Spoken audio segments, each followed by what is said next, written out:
Hi, I'm Annie Botticelli, and this is the Storyteller Forecast for Scorpio for November 2017. Go to my website, anniehelpsyou.com, see what's new in my blog, and check out my new school, my Astaria School of Practical Magic, where I assist you in using ancient and scientific wisdom to bring more magic into your practical experience.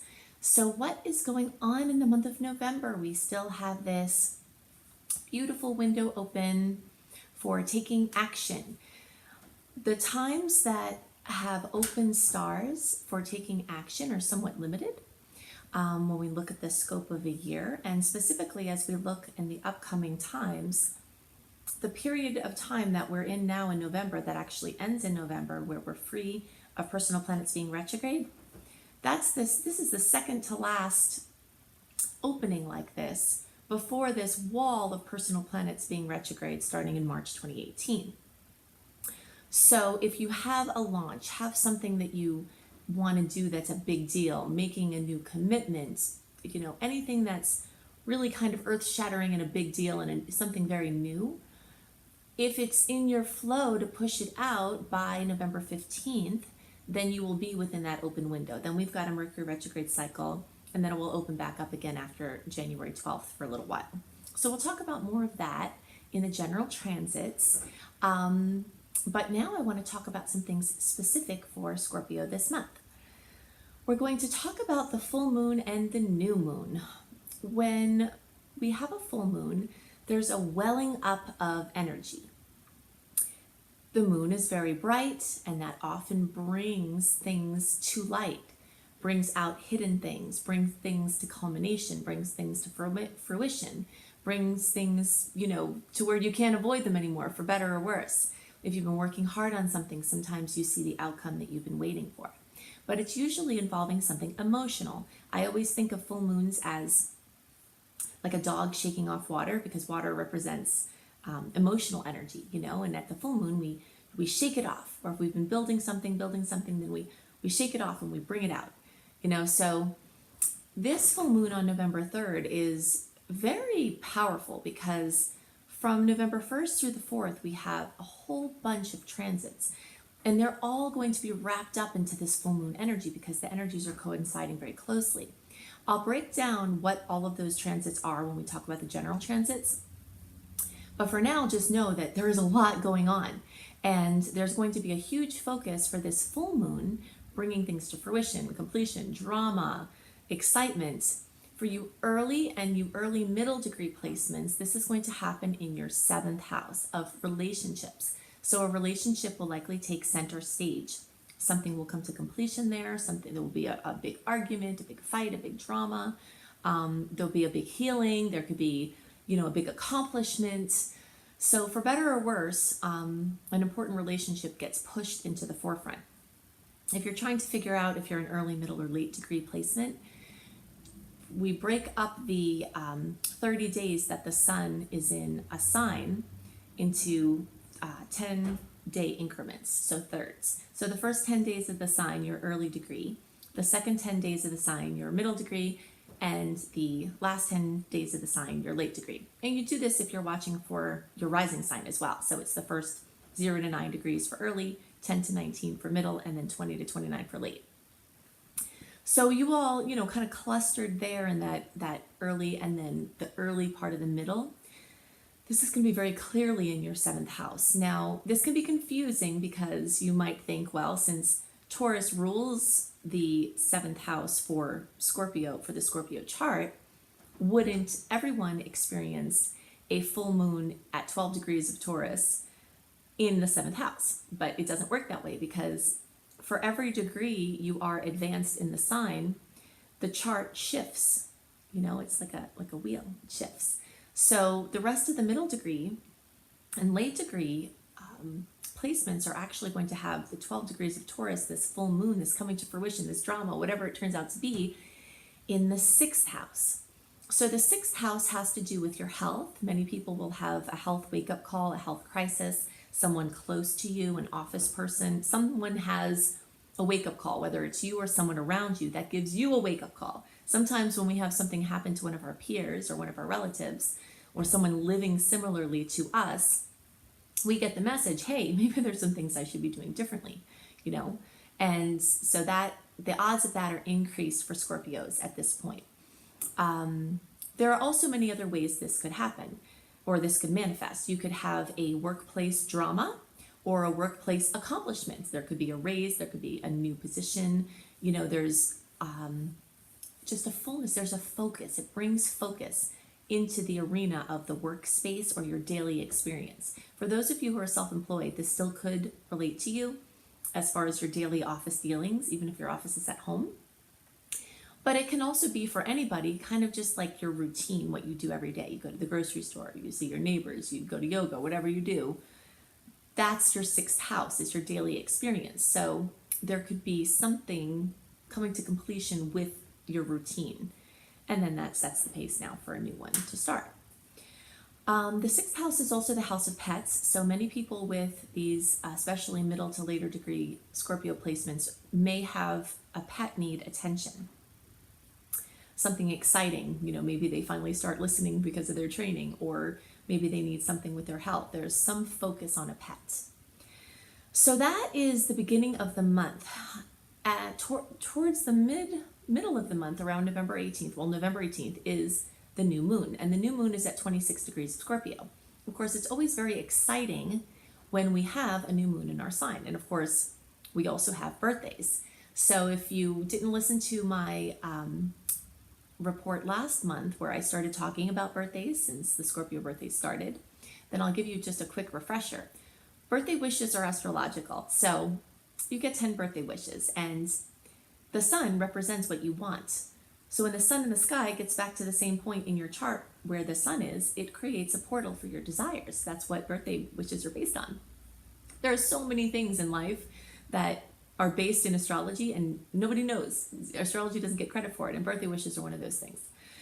So you can look at my video, Making Wishes Come True, using astrological power periods. If you just put in Making Wishes Come True Annie in any search engine, you'll see this video in my corresponding blog where it helps you to fine tune your wishing.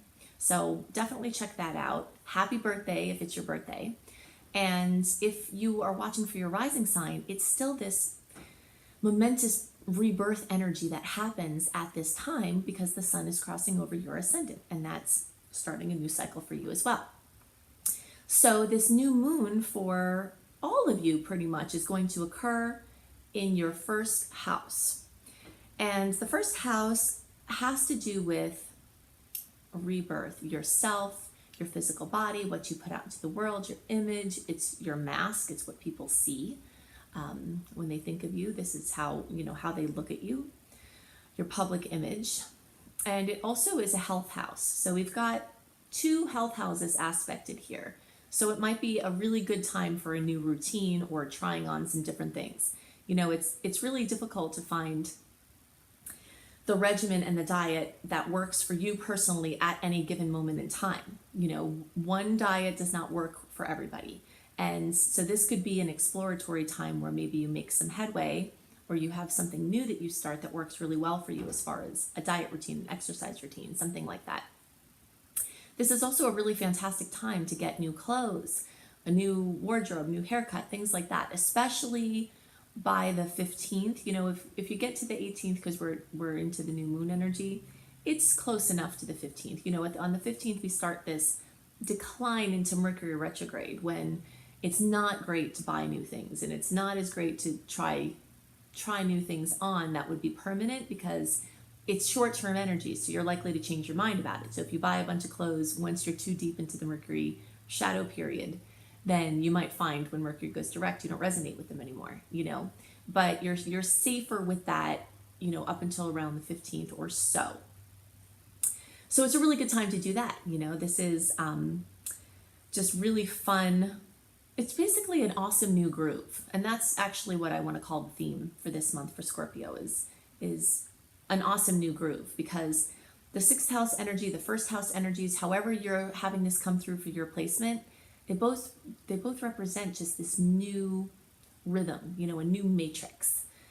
So we also have a Jupiter-Venus conjunction on November 13th, and this is exciting for everybody, But because it's happening in the sign of Scorpio, it can be more relevant to you in some ways because it could be sitting right on top of your sun or your rising sun or other Scorpio planets. So it's going to happen around 7 degrees. So if you have your planets around 7 degrees of Scorpio, so if you're watching for your sun sign, that would be like 7 days into the sign, you know, so like Halloweenish, towards the end of October, beginning of November, in that cluster there.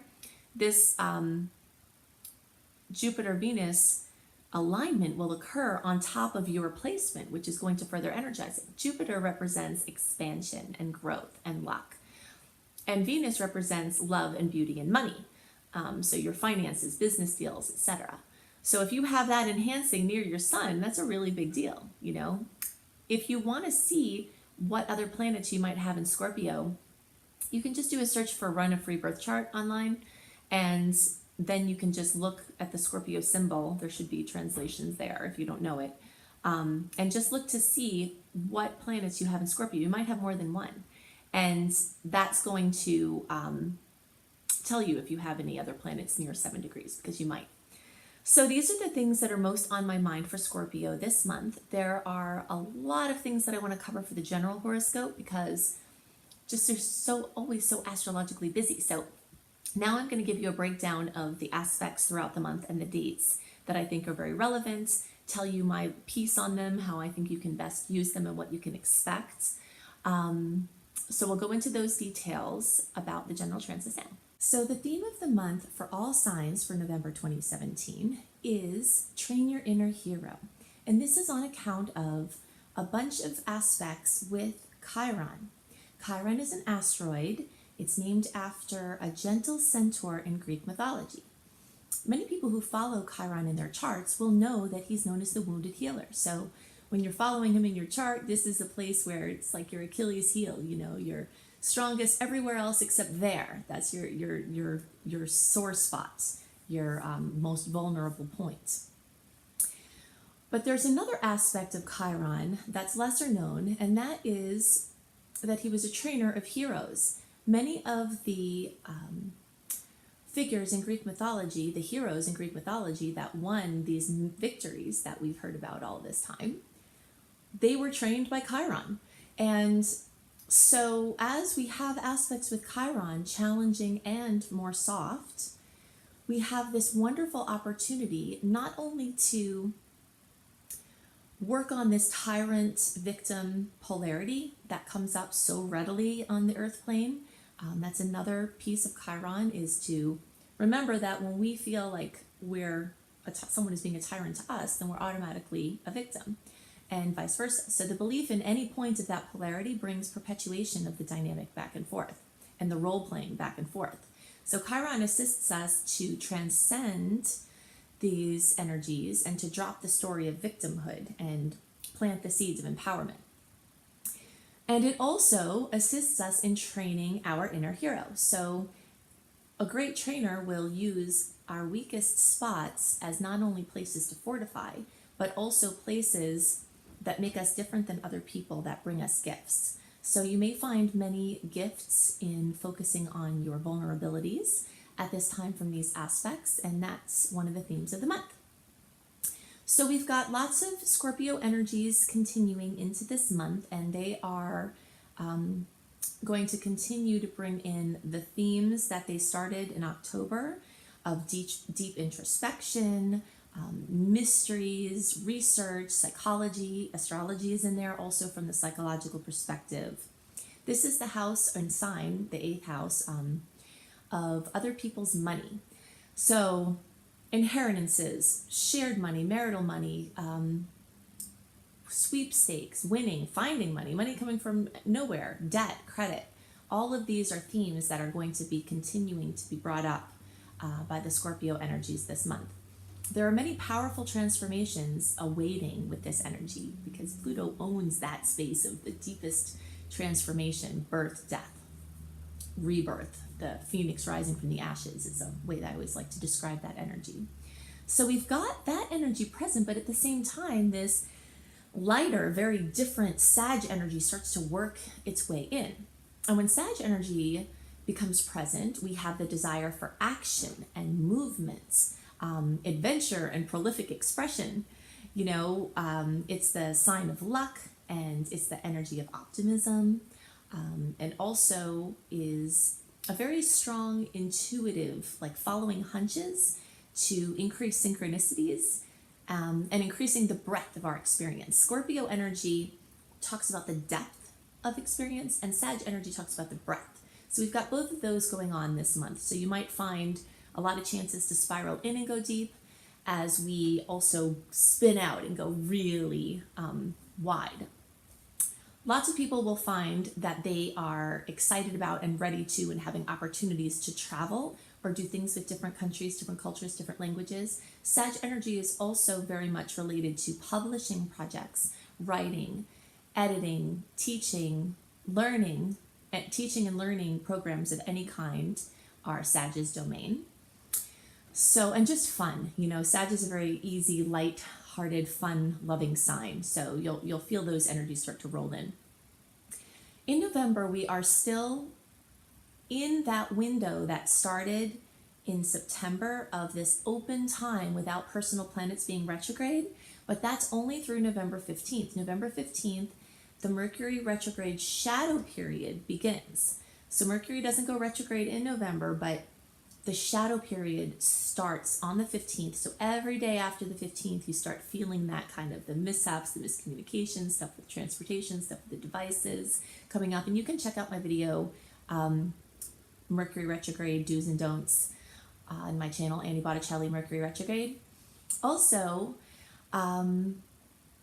you can just tune in to what's happening, and this is one of the most important things that I'd like to teach about astrology, is that you can hear about what's going on in the energies, but the more you start to match these dates with feeling into them, that's the biggest thing, because you will notice it. I have heard countless people tell me when they start paying attention, oh gosh, Mercury must be retrograde again. Things start slowing down, communications start getting more complicated, things from the past start showing up. So if you have a big launch or something you want to burst out into the world, trying to push it out by the 15th is a really good idea, because we don't want your out push to be interfered with by the in-roll of Mercury retrograde. Now, that being said, I will talk about a couple of dates after November 15th if you have to push some last minute stuff through that are really nice energies, but try to get the bulk of your gusto out before that time. I always liken this to the idea of being on a deserted island and making a boat. When you try to get off the island, you would not put your boat that you've worked so hard to make, this is your last chance, right? Your only chance to get off the island. You wouldn't put it out when the tide was coming in. It would make no sense. You'd be battling the waves and you probably wouldn't make it. But if you wait, if you watch the tides and you wait until the tide is going out to set your boat afloat, it's much more likely that you're going to reach your destination.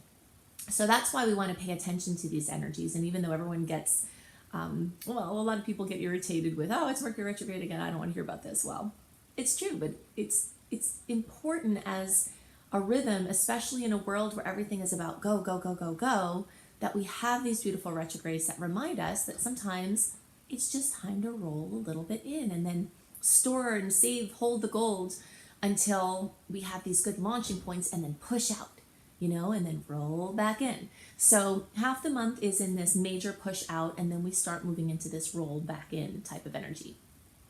So I'm going to give you some details about some of the aspects to look out for this month and the dates they happen around. Do know that when I give you exact dates that the transits occur on, you could feel those manifestations before or after those dates, because it's not a finite point in time that these things are expressing.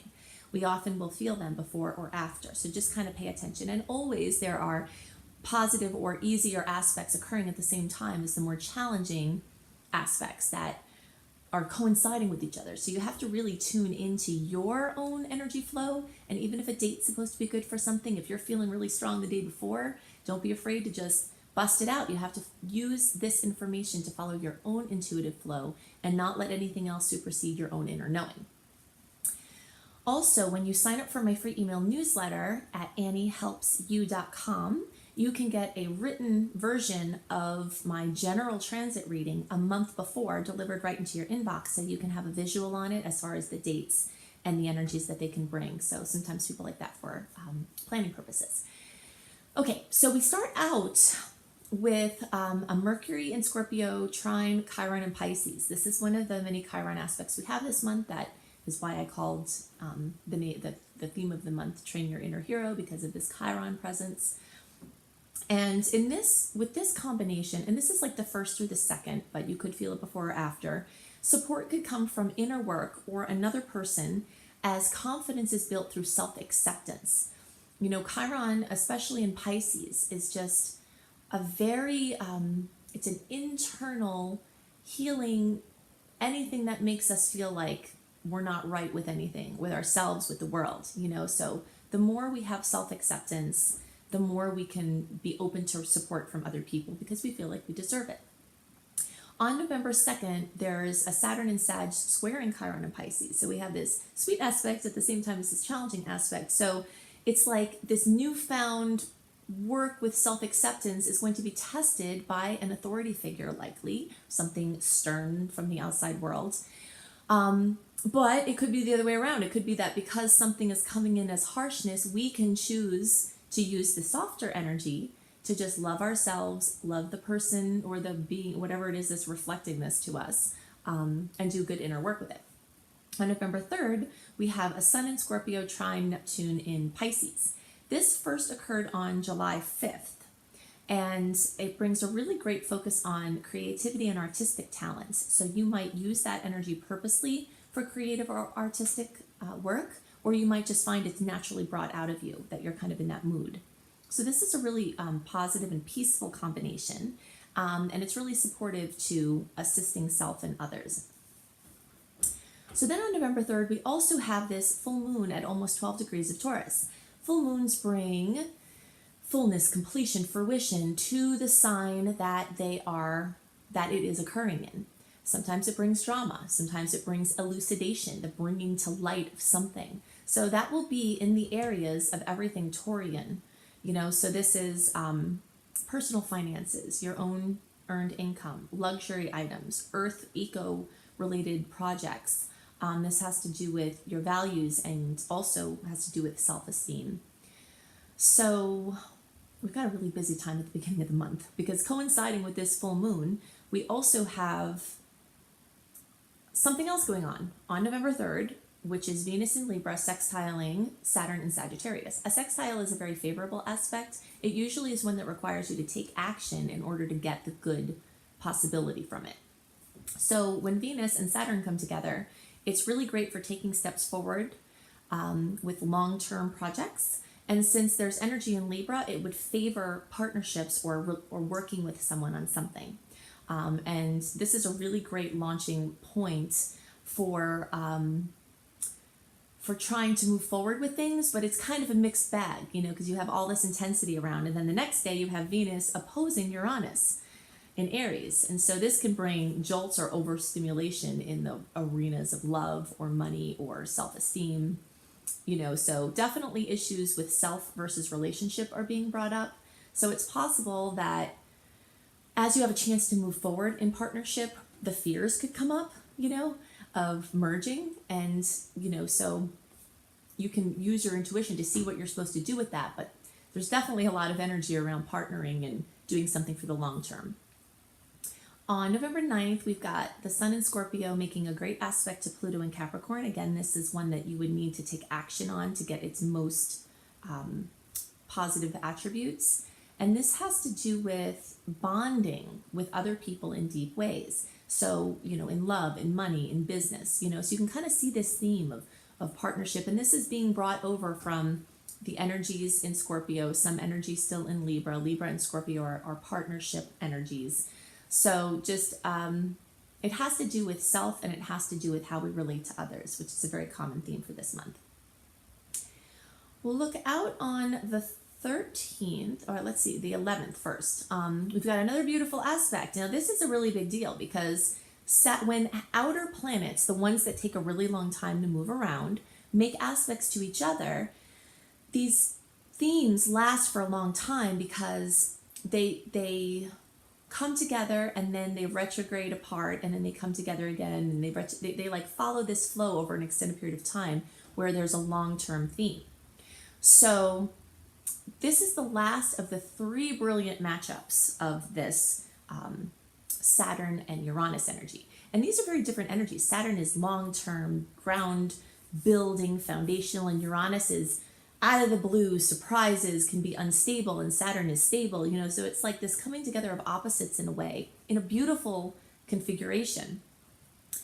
So the first time this happened was December 24th, 2016. The second time it happened was May 19th of 2017. And then this is the third time. So it can really bring stability and expansion through the combination of innovation and technology, because Uranus rules innovation and technology.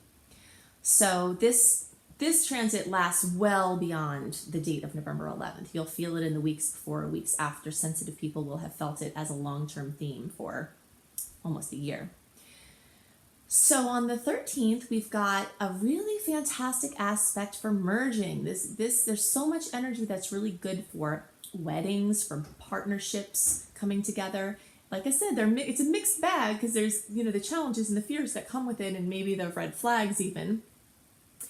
But Venus matching up with Jupiter is one of the best combinations for love and money, because Jupiter's a great expander and Venus rules love and money. So it can very thoroughly expand. Anything that you do on this day or around this day, as far as money or love, can be very, very powerful and transformational. So I really love it as a launch date for business things. Again, you just have to feel in, because there is an aspect on the same day where Mercury, which is ruling communication, is in Neptune, is squaring Neptune. And that can mean you're not seeing things clearly, So if you've already done all of the work where you have to, do your testing to make sure everything is cool to move forward, then this could just be a little blip.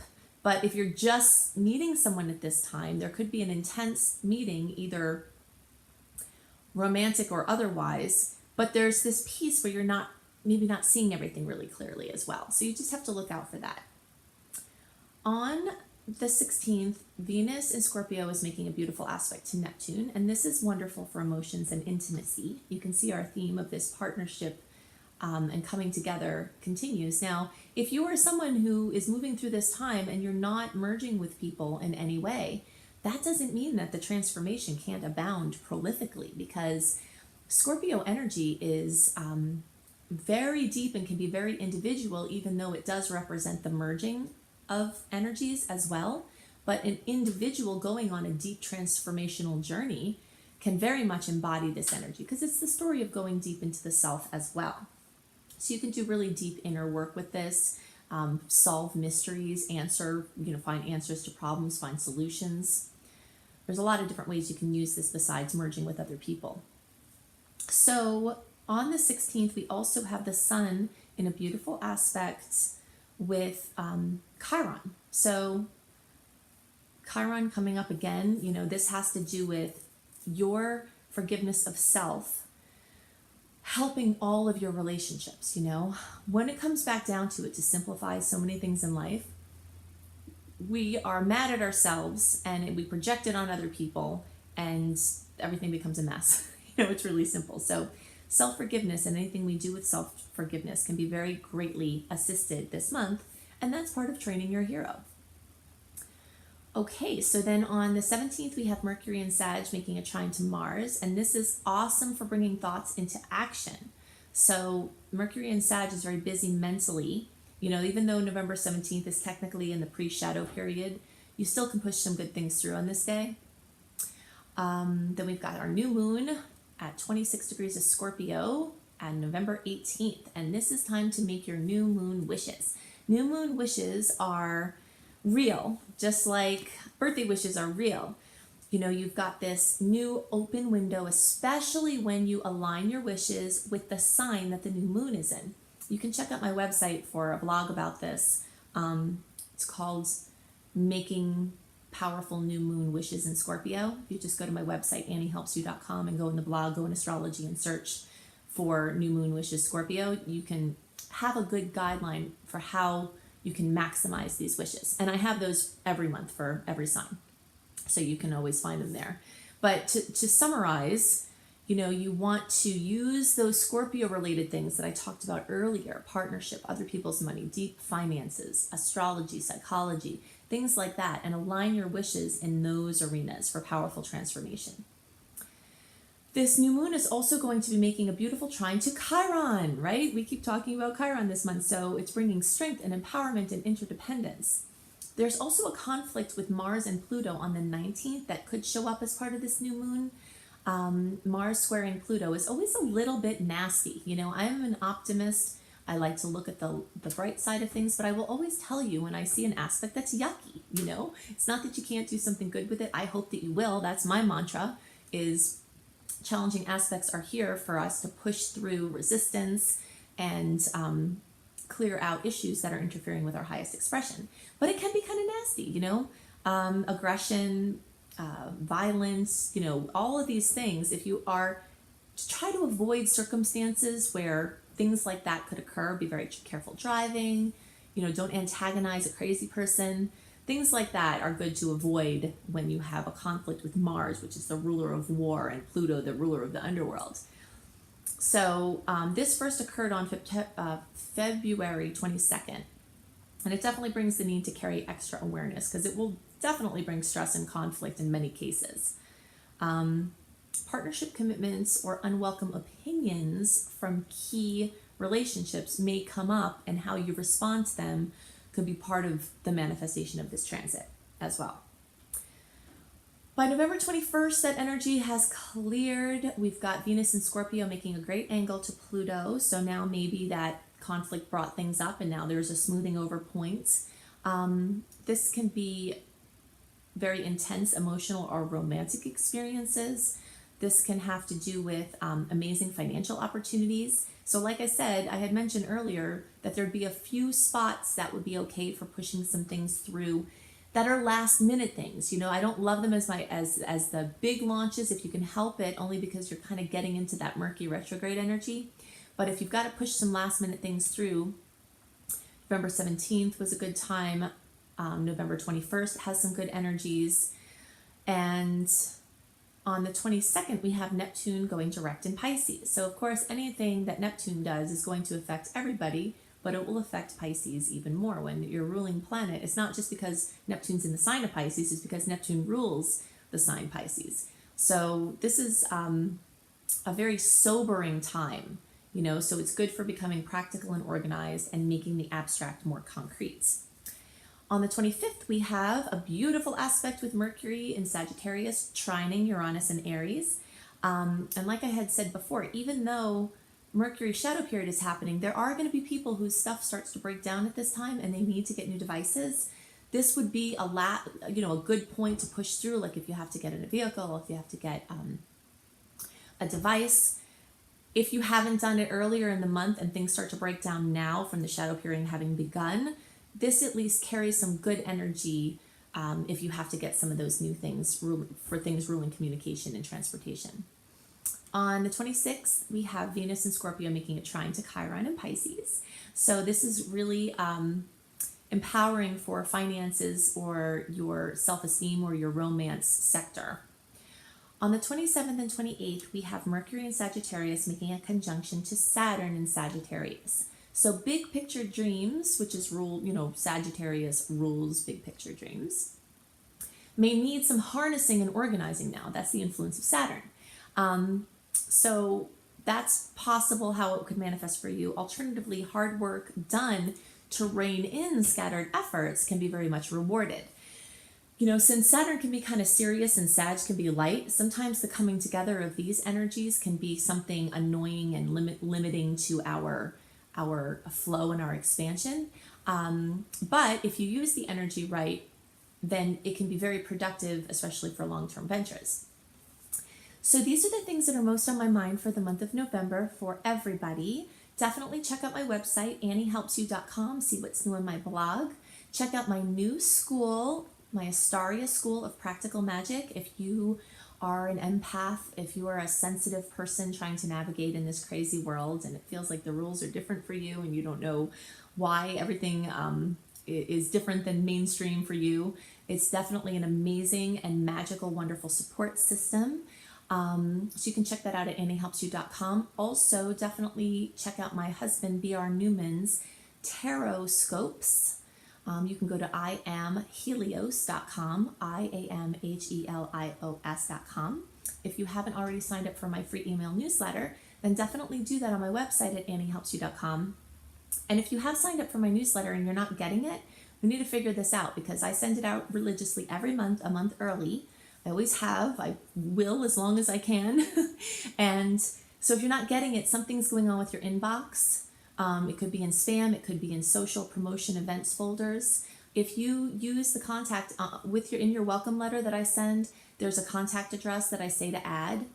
And when you add that to your contacts, it gives the message to your email service to put things from me right into your inbox instead of one of those other folders. So I hope you have a wonderful month, and I'll see you next month.